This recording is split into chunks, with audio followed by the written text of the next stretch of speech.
Crec que és la proposta, i amb una proposta d'aquest tipus sempre hi ha d'haver algun tipus de renúncia. Un tipus de renúncia, per què? Perquè el que es busca és clarament el que uneix, no el que separa.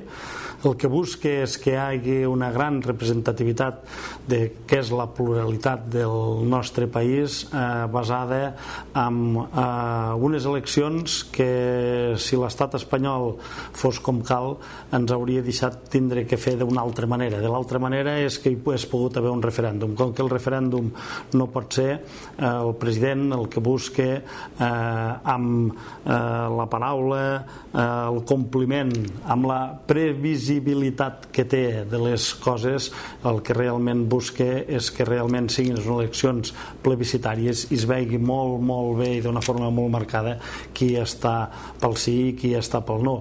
En aquest cas, doncs, a l'alçada que estem, podem veure clarament que aquestes eleccions, que són unes eleccions amb un marc d'eleccions autonòmiques, acaben sent unes eleccions plebiscitàries perquè hi ha un grup clarament definit pel sí i un altre grup clarament definit al no.